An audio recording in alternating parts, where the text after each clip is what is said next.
तो जी हाँ साथियों, नमस्कार। आई होप आप सब लोग चकाचक और जबरदस्त अंदाज में होंगे। कैसे हैं आप सब? है ना? सब बढ़िया हैं? कोई दिक्कत, तकलीफ, परेशानी? अच्छे हैं सर, चकाचक, बहुत बढ़िया हैं। चलो, मैं बढ़िया हूं, मैं बढ़िया हूं, मैं बढ़िया हूं। कल से ये जो 8 बजे वाली क्लास है, ये मत समझना कि ओवर हो गया क्लास, ठीक है? कल से ये 8 बजे वाली क्लास यूट्यूब पे शाम 4 बजे हो जाएगी। हालांकि आप लोगों में से बहुत सारे लोग वो भी करते हैं। हालांकि अभी कुछ चीजें हैं जिसे हम लोग कर लेते हैं।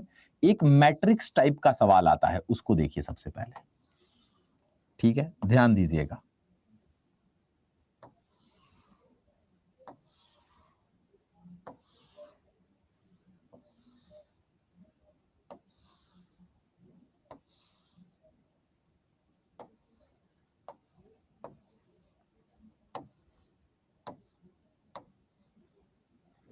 ठीक है, और इसमें कुछ इस तरीके से ये बैठा देगा।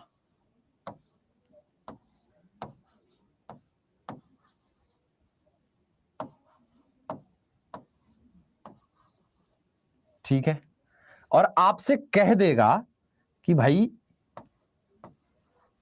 बीसी का कोड बताएं। एक छोटा सा सवाल कर रहे हैं कि बीसी का कोड क्या होगा, और आपके पास 4 ऑप्शंस दे देगा।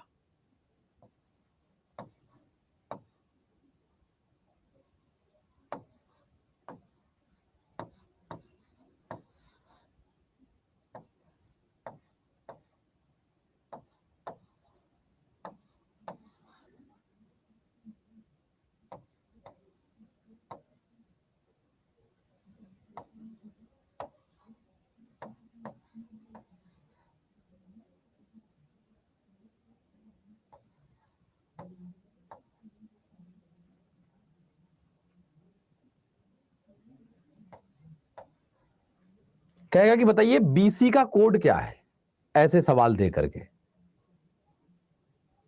अब ये बताइए, देखते हैं आप लोग क्या जवाब लगाते हैं।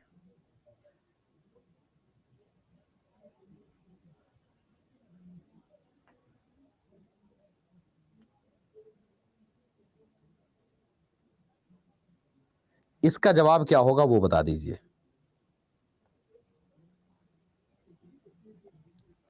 देखिए कैसे बनाते हैं। जैसे अब बी का कोड क्या होगा, तो भाई बी का कोड ना, ये भी एक बी का कोड होगा, यहां भी बी का कोड होगा, या मतलब बी का कोड 3 होगा यहां पे। अगर कोई कहे कि बी का कोड क्या क्या हो सकता है, तो 3। लेकिन अब यहां समझना है हम लोगों को कि हम कैसे इसको फाइंड आउट करेंगे, कैसे हम लोग इसको बनाएंगे, वो देखिएगा। देखो, जैसे कोई कहे कि इस बी का कोड क्या होगा, तो सबसे पहले हम इधर वाले लाइन में देखते हैं, ये किस लाइन में है, तो 0 वाले लाइन में है। तो सबसे पहले सोया हुआ लाइन देखते हैं कि भाई 0, तो 0। ऊपर से ये किस लाइन में है, तो 1, तो 1। मतलब इस बी का कोड जो है वो 0 1 होगा। ठीक है, अब कोई कहेगा ये वाले बी का कोड क्या होगा। अब कोई अगर आपसे ये कह दे कि भाई मेरे ये बताओ, हाँ ये तो दिखेगा ही नहीं, ये दिख जाएगा। कोई कहेगा इस बी का कोड क्या होगा, तो पहले इधर से देखते हैं, सोए हुए लाइन में किस में है, 1 वाले में है ये बी, और ऊपर से 2 वाले में है। तो 1 और ऊपर से 2, मतलब कि 12 भी बी का कोड होगा। 12 भी किसका कोड होगा, बी का कोड होगा। अगर कोई कहेगा इस बी का कोड क्या है, तो इधर से ये 2 वाले लाइन में है, और ऊपर से 0 वाले लाइन में है। ऊपर से ये किस लाइन में, इधर से 0, इधर से 2, पहले इधर वाला लेते हैं, ठीक है। ऊपर से 0 मतलब 20, मतलब बी का कोड 0 1 12 और 20 हो सकता है। ठीक है, तो यहां बीसी का कोड तो बी 20 हो सकता है। 21 है बी का कोड, नहीं है, मतलब ये गलत। 0 1 है, बिल्कुल है।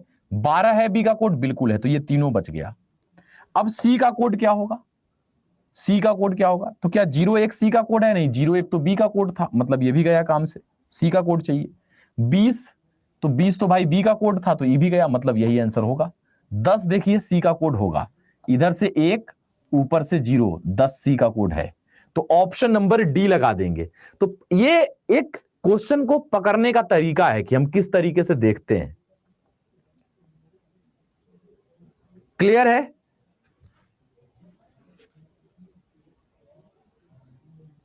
क्लियर है? No, not clear. ओके, कुछ लोगों का है कि सर नॉट क्लियर है। ठीक है, एक और सवाल के साथ देख लीजिए, देखते चलिएगा।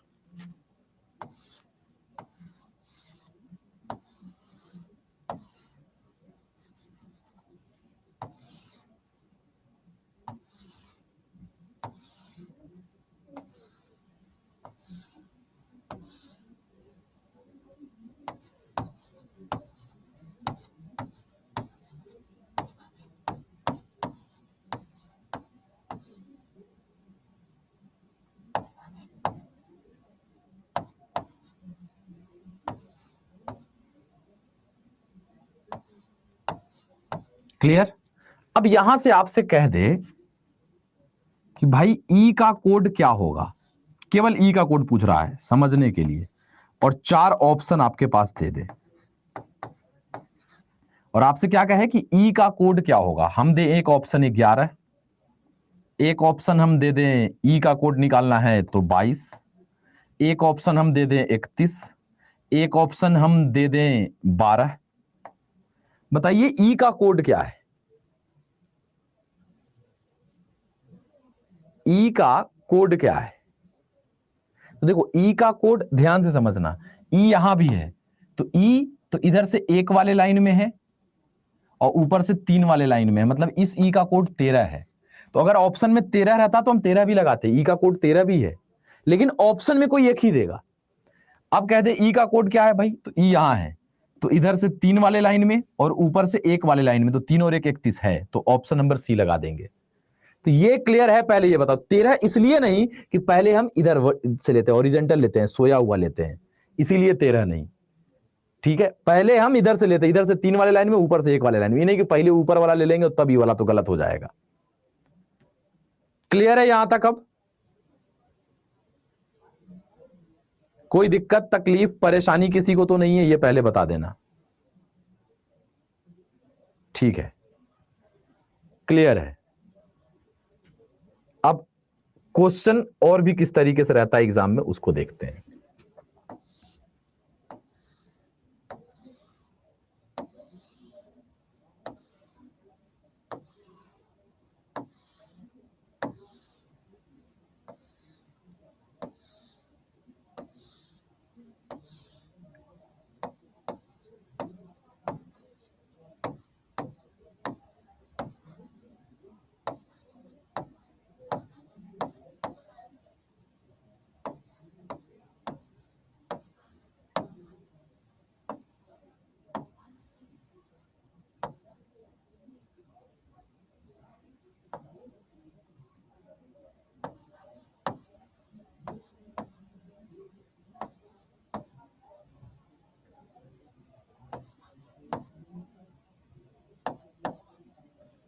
और कभी कभी 2 भी दे देगा।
ठीक है, पहले ऑप्शन दे देते हैं, नहीं तो तुम लोग साथे साथे देखते चलेगा।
और आपको बताना है कि स्ट्रॉन्ग का कोड क्या होगा। STRONG, स्ट्रॉन्ग का कोड क्या होगा। अब देखते हैं कितने लोग बनाते हैं। स्ट्रॉन्ग का कोड क्या होगा।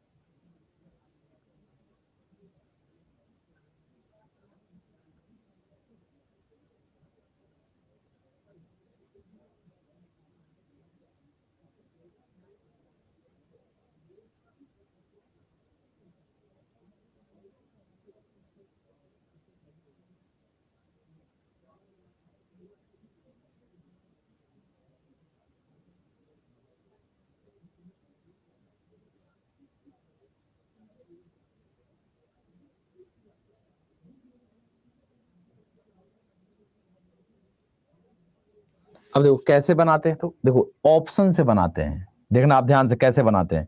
इससे हम नहीं देखने जाएंगे, हम ऑप्शन से हम देखेंगे। एस पहले है तो क्या 31S का कोड है, पहले ये ढूंढेंगे हम लोग। क्या ढूंढेंगे हम लोग भाई कि 31S का कोड है। उल्टा देखते हैं, मतलब ये नहीं कि अब एस का निकालेंगे बहुत सारा निकल जाएगा, तो हम यहां से देखेंगे 31S का कोड है कि नहीं। तो इधर से 3 ऊपर से 1, 31 है, मतलब ये हो सकता है। 41 इधर से 4 ऊपर से 1, 41 टी का कोड है, एस का नहीं है, मतलब ये कट गया। 12 तो इधर से 1 ऊपर से 2, 12 एस का कोड है, मतलब ये दोनों भी हो सकता है। उसके बाद हम देखते हैं टी, तो क्या टी का कोड 41 है, तो इधर से 4 ऊपर से 1, 41 है, मतलब ये अभी भी हो सकता है। 41 41 हो सकता है। अब एस टी के बाद आर है, तो क्या आर 55 का कोड आर है, तो इधर से 5 ऊपर से 5, 55 आर का कोड नहीं है, मतलब ये भी कट गया। ऑप्शन से काटते हैं, ठीक है। अब बचा सी और डी, तो सी और डी में एस टी आर तीसरे नंबर पे 32 और 11, तो क्या 32 आर का कोड है, तो इधर से 3 ऊपर से 2, 32 आर का कोड है। 11 आर का कोड है, इधर से 1 इधर से 1 आर का है, मतलब अभी भी ये दोनों हो सकता है। आर के बाद ओ, तो भाई ओ का कोड 24 और 33 है कि नहीं। 24 तो इधर से 2 ऊपर से 4 ओ का कोड है। 33 इधर से 3 ऊपर से 3 अभी भी है। अब देखते हैं 44 और 34, तो एन है, तो एन का कोड 44 है, तो इधर से 4 और अरे इधर से 4 और इधर से 4 के है, मतलब ये भी कट गया। तो बचा यही आंसर होगा, ऑप्शन नंबर डी। एलिमिनेट करके बना देते हैं, ठीक है। हाँ, और जब भी ऐसा सवाल आए, एक कमेंट आ रहा है, बिल्कुल सही कर रहा है, आप लास्ट से चेक करना। जैसे हम एस से चेक किए थे ना, यहां से आप लास्ट से चेक करना, मतलब जी से, कि जी का कोड है कि नहीं, तो जल्दी बनता है, ठीक है। जैसे जी का कोड 42 है कि नहीं, तो भाई जी तो इसमें है नहीं, इसी में है, तो 42 तो कोई जीवन में नहीं होगा, कट जाता।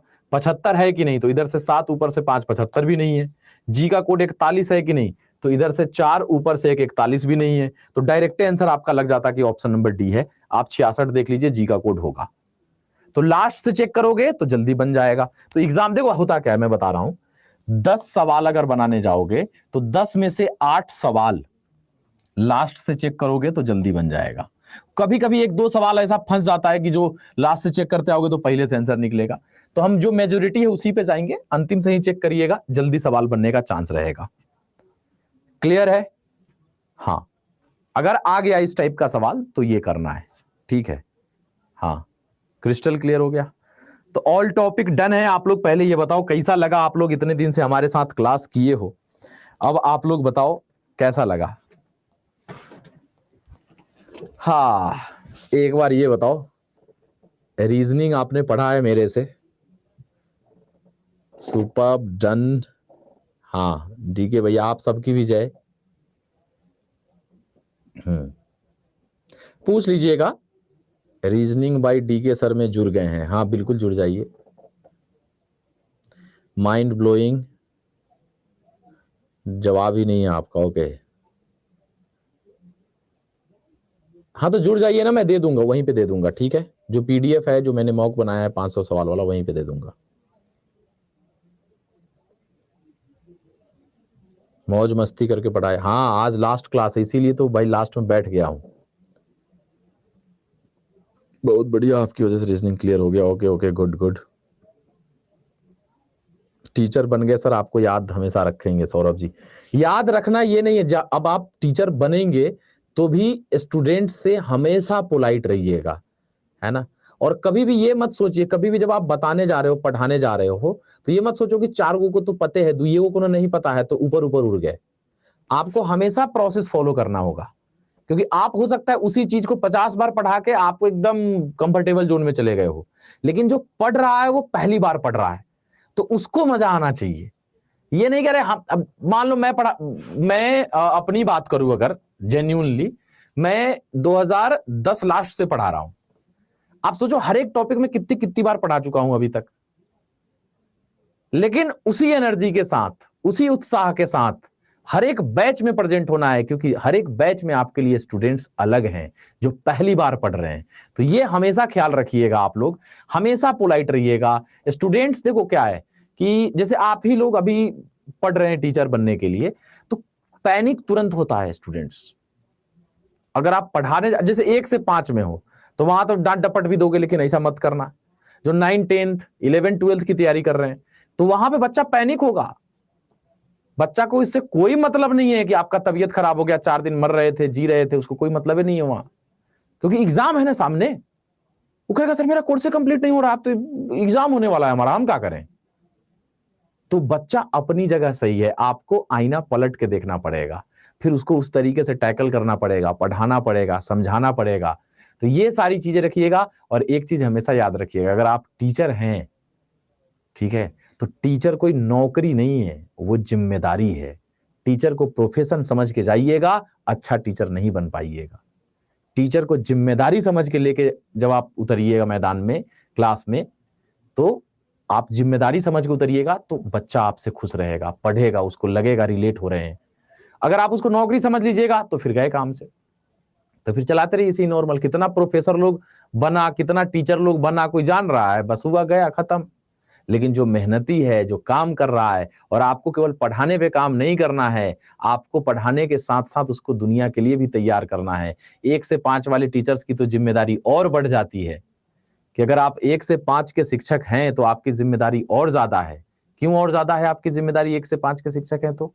क्योंकि आप जड़ तैयार कर रहे हैं। जैसा जड़ बनाएंगे वैसा ही पौधा बनेगा। तो आपको ये सीरियस लेना है। कोई बच्चा आएगा रोते हुए, हमको क्लास करने का मन नहीं है, टॉफी रखिए, दीजिए, किसी भी तरीके से उसको पहले आना। देखो प्रोसेस है हर चीज का, पहले आना चाहिए बच्चा स्कूल में, उसके बाद ही तो पढ़ा पाओगे। ये नहीं कि पहलुक के दिन जैसे तैसे तो रोते रोते आया और उसको पढ़ने के दिन आ रहा लिखो ABCD, ना लिखवाएंगे। देख लिए कि अच्छा ये वाला बच्चा जो है रोते हुए आया है, गार्जियन छोड़ के गया है, तो उसको क्या करना है, वो दिन पढ़ाई नहीं करना, उसको खाली खिलाओ, इन्हें सुनने, सुनो तो हाँ थोड़ा यहाँ से यहाँ दौड़ो, फिर आओ, अरे वाह वाह वेरी गुड, टॉफी लो, कुछ कर दिए। उसको पहले परीक्षा हो कि आने लगे, अब उसको मजा आने लगा स्कूल में, अब धीरे धीरे करके पढ़ाना है। तो ये एक आर्ट है, एक जिम्मेदारी है, इस चीज को आप सब लोगों को समझ के चलना है।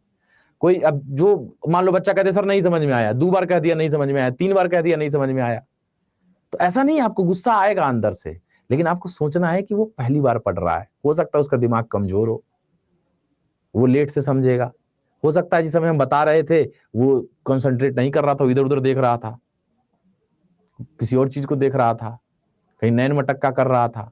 लेकिन ठीक है, इस एज में होता है, इसको आपको समझना पड़ेगा, तब जाकर के आप अपने आप को कंपोज, काम रख पाएंगे, शांत। और अगर ये रख पाए और जिम्मेदारी समझ के आप अगर कर रहे हैं तो यकीन मानिए आपको मजा आने वाला है, चाहे आप कभी भी कुछ भी करते रहें। हाँ, तो ये सब रखिएगा, कहीं भी रहिए काम कंपोज रहिए, और कभी भी किसी को डांटिए तो अकेले में, और एप्रिसिएशन दीजिए सबके सामने। किसी को डांटना हो, आपको गलती ही किया, मतलब ऐसा तो आपको सर स्टूडेंट गलती करेगा नहीं, डांटिए, अकेले में बुलाइए, अकेले में बुला के खूब रपेट दीजिए, हट पगला कहीं के पढ़ता नहीं है, ऐसे वैसे दिस दैट। और जब कुछ अच्छा करे तो तुरंत तारीफ कर दीजिए सबके सामने। तो इस सब से आपका ये रहेगा, सर आई एम सैड नहीं होना है सभी लोगों को। हाँ ठीक है, तो ये सारी चीजें हैं आप लोगों के लिए। हमेशा खुश रहिए, जिम्मेदारी। और देखो ऐसा नहीं आपसे गलती नहीं होगी, आप जानबूझकर गलती मत करिए। जैसे मैं जानबूझ के गलती नहीं करता, किसी भी बैच में पढ़ा रहा हूं, जानबूझ के गलती नहीं करूंगा, मैं अपना 110% दूंगा। हो सकता है अनजाने में कुछ गलती हमसे हो जाए, अब उसके लिए हम क्या कर सकते हैं? सुधार तो वो करिए, एक्सेप्ट करिए, सुनिए सबकी बातों को, क्या कह रहा है, कैसे कर रहा है।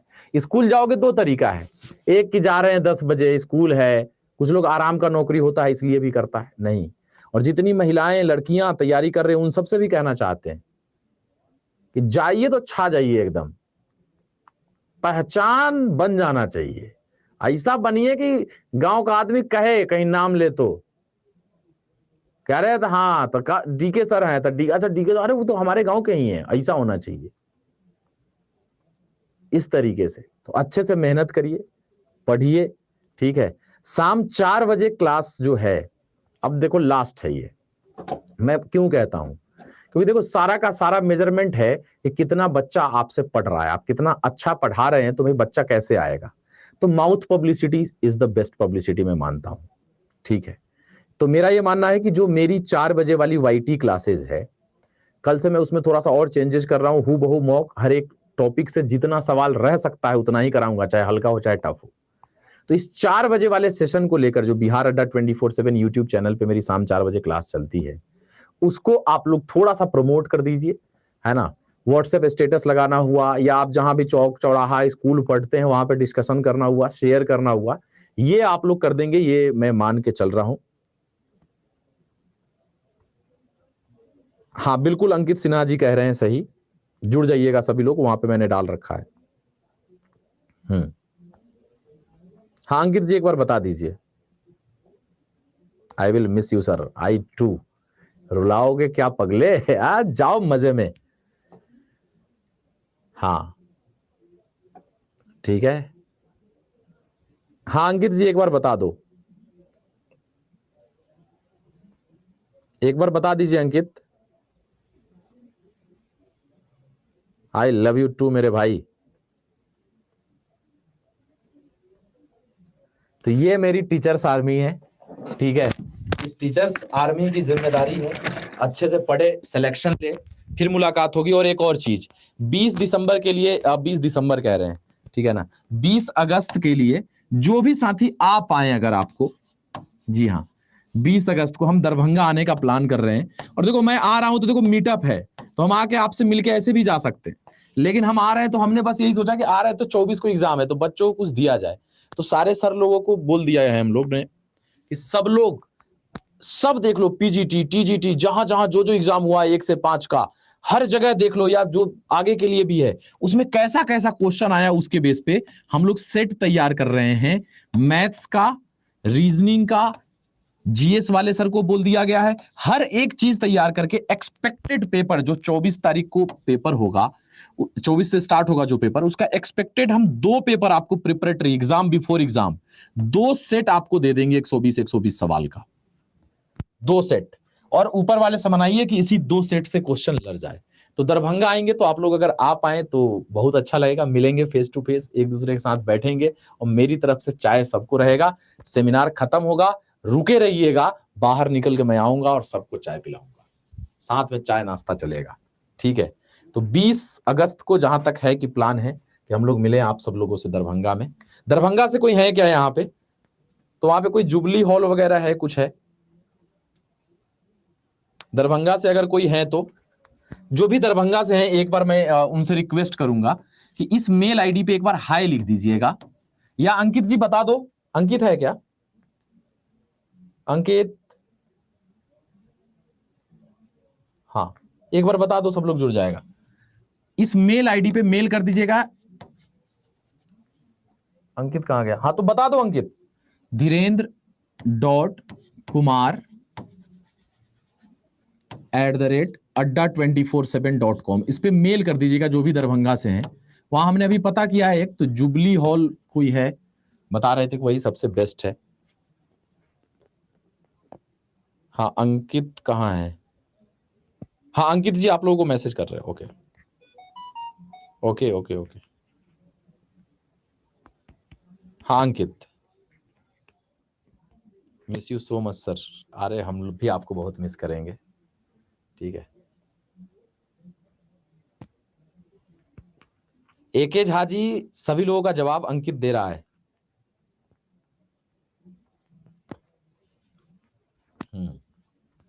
तो तो क्या कहते हैं, चला जाए?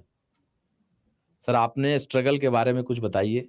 मैं ब्राह्मण परिवार से हूँ, जातिवाद नहीं मानता हूँ। मेरे पिताजी किसान होमगार्ड में हैं, हाजीपुर में अभी ड्यूटी करते हैं। गांधी चौक के पास एक गंगा ब्रिज थाना है, उसी से ट्रैफिक में है, अभी भी ड्यूटी करते हैं वहीं पे। 31 दिसंबर को रिटायरमेंट होगा उनका। सब्जी भी बेचा है पेठिया में बैठ के। भागता था कि जब होता था ना कि जैसे भिंडी की खेती हुई तो भिंडी तोड़ने जाओ तो हाथ में जो है ना एक पॉलिथीन, उस समय पॉलिथीन वॉलिथीन नहीं आता था, तो तोड़ते तो पूरा हाथ रगड़ने लगता था। अगर भिंडी की, जो लोग किसान होंगे जानते होंगे, दवाई छिटवाना हो, धूप में ही दवा छिटाता था उसमें, तो भागते थे, वो सब करते थे। जीवन में सोचा ही नहीं था, जो कुछ भी मिला है ना। उसके बाद जैसे तैसे करके मम्मी के जिद पे कि नहीं मेरा बेटा है तो पढ़ेगा, गाँव में नहीं तो इकलौता बेटा है तो पढ़ेगा अच्छे से, तो भेजा गया पटना। मन नहीं लगा, भाग आए। तो फिर दीदी के यहाँ भेज दिया गया मुजफ्फरपुर, यहाँ पढ़ेगा। फिर वहां मन नहीं लगा तो फिर दोस्त सब बोला कि नहीं पटना ही चलो, पटना ही पढ़ेंगे। दोबारा पटना गए, दोबारा गए तो टिक गए, पढ़े। बैंक की तैयारी करता था, एसएससी की तैयारी बाद में किया, बैंक की तैयारी किया। आईबीपीएस 2011 मैंने निकाला, है ना। रिटर्न में निकल गया, प्री मेन सब उस समय एक ही एग्जाम होता था, हाँ सॉरी, तो हो गया। फिर इंटरव्यू देने में छत्तीसगढ़ गया, इंटरव्यू में छंट गया। अगर उस दिन इंटरव्यू में मेरा हो गया रहता तो आज मैं बैंक में होता, नहीं हुआ। उसके बाद फिर आया तो फिर लॉस में जाने लगे, खेती उती पूरा, बैगन का खेती होता था, कीड़ा लग जाता था, पूरा नुकसान में जाने लगा सब कुछ। तो फिर एक छोटा सा कोचिंग था, फ्लोरेंस नाम था उस समय, एकदम छोटा सा 10-20 बच्चा उसके हॉल में बैठता था, वहां से स्टार्ट किया पढ़ाना। धीरे धीरे धीरे धीरे धीरे करके फिर उससे बड़े कोचिंग ये वो करते करते करते फिर यहाँ तक आ गया आप लोगों के सामने, है ना। ये ऑनलाइन भी देखो, मेरे लाइफ में कुछ भी प्लान्ड नहीं है, बस अच्छा करिए लोगों के लिए, अच्छा दिल मन साफ रखिए, भगवान आपके लिए अच्छा करता रहेगा। लॉकडाउन में फिर स्ट्रगल हो गया कि बैठ के 3-4-5 महीना कोई काम ही नहीं, ऑफलाइन पढ़ाते थे, सब बंद, है ना। लेकिन वही है कि अगर आप अच्छा पढ़ा रहे हैं, लोग जान रहे हैं, अच्छा काम कर, जो भी काम कर रहे हैं, तो फिर मुझसे कहा गया कि सर बिहार के बच्चों के लिए एक चैनल बनाते हैं, मिलते हैं। यहाँ जो अनिल नागर सर हैं, जो अड्डा 24/7 के सीईओ हैं, हेड हैं, तो हम बोले ठीक है सर, हम भी बैठे ही हुए थे। फिर स्टार्ट किए, तो शुरू में 0 लाइव पढ़ाता था, 2 लाइव पढ़ाता था, बच्चा ही नहीं आता, नया चैनल था, कोई जान ही नहीं रहा था क्या है कैसे है। लेकिन वही पढ़ाते गया पढ़ाते गया पढ़ाते गया, बच्चों को धीरे धीरे धीरे धीरे धीरे धीरे धीरे अच्छा लगा। आज जब मैं 1000-1500 लाइव पढ़ाता हूँ, फिर कॉन्सेप्ट पे आता हूँ, तो आज भी मैं 35-40-50 लाइव पढ़ाता हूँ, कोई दिक्कत नहीं, क्योंकि हमें अपनी जमीन मालूम है, ठीक है। इसीलिए मेहनत करते रहिए, आगे बढ़ते रहिए आप सभी लोग, यही मेरी स्टोरी है। बहुत सारी चीजें हैं, समस्याएं हैं, तकलीफें हैं, लेकिन अच्छा सोचिएगा, आपके लिए ऊपर वाला अच्छा सोचेगा। आप, और देखो टीचर का जॉब तो एक बेस्ट जॉब है। हमारी आंखों से, हमारी बातों से कोई अगर स्टूडेंट सपना देखता है तो उसको आप ठग नहीं सकते, नहीं तो ये सबसे बड़ा पाप है।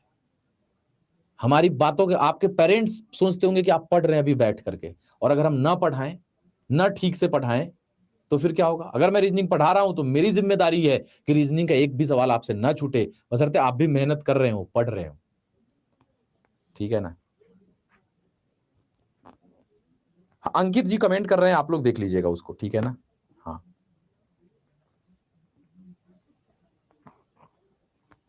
ठीक है, तो चलिए आज के लिए इतना ही रखते हैं, फिर मुलाकात होगी, और फीडबैक देते चले जाइएगा आप सभी लोग। Bye bye, take care, thank you so much. 4 बजे के क्लास में लगातार जुड़े रहेंगे, ठीक है। और सब लोग एक बार थोड़ा सा एडवर्टाइजमेंट ही कर दीजिए, बता दीजिए, क्योंकि मेरी सारी की सारी एडवर्टाइजमेंट आप पे है, हम आपसे हैं, आप हमसे हैं, सब मिलके काम करेंगे। तो एक बार सब लोगों को बता दीजिएगा कि बिहार अड्डा 24/7 पे डीके धीरज सर की रीजनिंग की क्लास शाम 4 बजे, सबको लेके जुड़िए एक साथ। आपकी जिम्मेदारी, वो मेरी जिम्मेदारी नहीं, ये डीके सर की टीचर्स आर्मी है, और ये लग के रहेगी, नौकरी लेके रहेगा, ठीक है। तो bye bye, love you all. लपक के जलते थे, सरारे जैसे थे, लपक के जलते थे, सरारे जैसे थे, और जब हम भी नए नए थे तो बिल्कुल तुम्हारे जैसे थे। ऐसे ही नहीं कहता हूं, आया हूं, है ना। ब्राह्मण परिवार से था तो क्या होता था, बच्चा था तो 11 रुपए दक्षिणा देके कोई इसी ले जाता था कि चलो पूजा करा दे, अनंत भगवान का पूजा होता था, ले जाता था लोग करवाने। मेरी मम्मी खाली कहती थी कि बेटा हमको मेहनत वाला काम ना मिले बस। एगो सतिंदर चा थे बगल में, पढ़ाते थे उस समय, उनसे मैं पढ़ा हूँ, गुरु हैं हमारे, अब बगल में ही थे, तो उन्हीं के साइकिल के पीछे बैठ के जाते थे। तो मम्मी कहती थी इनके टाइप भी बन जाए ना तो ठीक है। क्यों? क्योंकि वो ट्यूशन व्यूशन पढ़ाते थे हर जगह जाके, तो मेहनत वाला काम उन मम्मी को नहीं लगता था कि रात में 3-4 घंटा ट्यूशन पढ़ा दिए, दिन में स्कूल में पढ़ा रहे हैं, आराम से है। तो लगता था कि ऐसा भी बन जाए, ठीक है, 10-20 हज़ार, 25 हज़ार, 50 हज़ार कमा ले, बहुत सही है। तो दिल साफ था हमारा भी, घर वाले का भी, सबका। तो दिल साफ रखिए, बस अच्छे से काम करिए, मेहनत करिए, रंग लाएगा। और कभी कभी होगा ना, गिरोगे तो लगेगा कि अरे बाप रे, जैसे मैं अभी भगवान के पास जाता हूं, जैसे मेरी कुछ डिजायर है कि ऐसा हो जाता तो ठीक रहता, तो हम भगवान को जाके ये नहीं कहते हैं कि ऐसा हो जाता, हम भगवान को ये जाके कहते हैं कि हे भगवान, जो मेरे लिए अच्छा हो वो करवा दीजिएगा। क्यों? हो सकता है कि अभी मुझे लग रहा है कि ये मिल जाता तो अच्छा था, और हो सकता है मिलने के बाद मेरी समस्या बढ़ जाए, तो हो सकता है अभी दुख हो ना मिले हमको। आज सोचो, वो बैंक का इंटरव्यू मेरा क्लियर हो गया होता 2011 में, तो आज मैं आप सब लोगों का प्यार पा ही नहीं पाता। उसमें रहता, खुश रहता, ठीक है, लेकिन वो नहीं हुआ। उस दिन रोया मैं, छठ पूजा के खरना के दिन रिजल्ट आया था। आप सर्च कर लेना, 2011 का खरना था। मम्मी पूजा पर से उठी थी और दोस्त फोन किया कि हेलो, तो हाँ तू रिजल्ट आउट हुआ है, इंटरव्यू वाला फाइनल रिजल्ट आया है। तो हम बोले कि ठीक है, और मैं खुश कि आज तो खरना है, इतना पूजा पाठ किया है, होगा क्यों नहीं। और उधर से 2 घंटे तक फोन है, हम बोले चेक करो, हम रोल नंबर दे दिए, गांव में थे हम। और ये सोच रहे फोन आए, फोन 1 घंटे तक नहीं आया। उसी समय समझ में आ गया कि हुआ तो नहीं है, नहीं तो भैया फोन करता, नहीं किया। बहुत रोया, अकेले में जाके उधर चला गया, पीपल के पेड़ के नीचे बैठ के आराम से रो रहा हूं शांति में, किसको बताएं। आया फिर वापस, उस दिन लगा कि एकदम दुनिया, मतलब जमीन खिसक गई पैर के नीचे से। लेकिन आज सोचता हूं तो लगता है चलो जो होता है अच्छे के लिए होता है। तो इससे सीख मिलती है कि कभी आप जो चाह रहे हैं नहीं हो रहा है, तो हो सकता है कि उससे ज्यादा कुछ अच्छा लिखा होगा भगवान ने आपके लिए, इसलिए वो आज के डेट में नहीं हो रहा है। सारी चीजें हैं, आपको न खुशी में ज्यादा खुश होइए, न दुखी में ज्यादा दुख होइए, पैरेलल लेके चलिए। क्योंकि अगर आज खुशी का दिन है तो याद रखिए, दिन बदलता जरूर है, दुख फिर कभी न कभी आएगा। आज अगर दुख है तो भी इस बात को याद रखिए कि दिन पलटेगा, फिर खुशी का दिन कभी न कभी आएगा। तो ये चक्र है। अगर आज आप पूरा मौज में खुश हैं तो याद रखिए कभी न कभी दिन पलट जाएगा, कुछ न कुछ दिक्कत आ जाएगा, तो उस समय भी कंट्रोल करना है। और जब दुख में है तो भी इस बात को याद रखिए कि दिन तो पलटेगा गुरु, जरूर कुछ ना कुछ होगा। तो चलिए मिलेंगे आप सभी लोगों से, ठीक है। आप लोग कमेंट, हाँ तो ये था, हाँ thank you thank you thank you आप सभी लोगों को, एंड लव यू ऑल। और पिताजी से मैं सीखते रहता हूँ। मेरे घर पे कार है, गांव में है तो बुलेरो मैंने ले रखा है वहां पे पापा के चढ़ने के लिए। तो मैं आज भी जब यहाँ से पटना पहुंचता हूँ, पटना से आज भी उसी बस से जाता हूँ, जबकि मैं गाड़ी बुला सकता हूँ। पापा कहते हैं नहीं, बाइक नहीं चलाने देते कि गिर जाएगा, इधर उधर हो जाएगा। और पापा को बोलता हूँ, मैं पटना से जाता हूँ जब मुजफ्फरपुर वाले रोड में, तो एक भगवानपुर सराय के बाद भगवानपुर पड़ता है, वहीं मैं उतरता हूँ। साहू होटल है वहां पे, एक मिठाई फेमस है, वहीं उतरता हूँ। पापा को बोल देता हूँ कि ड्राइवर को भेज दीजिए, आ जाएगा, मैं चला आऊंगा। कहते नहीं, वो खुद बाइक चला के आते हैं और पीछे बैठ के फिर हम जाते हैं। और वो जो पीछे बैठ के जाते हैं और जो उतने देर बात होती है ना, वो समझाते हैं। वो जानते हैं कि इसको कम उम्र में ही बहुत सारी चीजें मिल रही हैं, मेहनत कर रहा है, तो वो जानते हैं इस चीज को। तो वो बताते हैं कि बेटा ज्यादा उड़ना भी नहीं है, जमीन पे रहना है, आप कर रहे हैं काम अच्छे से करिए। कभी भी ज्यादा, वही उन्हीं का ये लाइन रहता है कि ज्यादा खुशी में ज्यादा खुश नहीं होना है और ज्यादा दुखी में ज्यादा दुख नहीं होना है, जिंदगी को पैरेलल लेकर के चलना है। ये उन्हीं की लाइन है जो आप लोगों को बोलता हूँ मैं। तो वो आते हैं, वो इसीलिए आते हैं कि जो वो 20-25 मिनट फिर मेरे सहथा गांव तक जाने में लगता है भगवानपुर से, उस 20-25 मिनट में वो मुझे पूरा समझाते हैं, मुझे भी अच्छा लगता है। तो कहते हैं चलो ठीक है, यही सही, तो ये है, ठीक है ना। तो ऑलवेज रिस्पेक्ट्स योर पेरेंट्स, हमेशा इज्जत दीजिए अपने पेरेंट्स को, आगे बढ़ेंगे। ये भी एक मैं आपको बता रहा हूँ।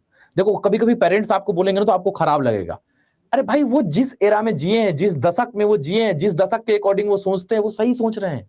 हो सकता है कि आप बड़े हो गए, अब आपको खराब लगता है, अरे ये पगला टाइप का बोल रहे हैं, मत बोलिए ऐसा।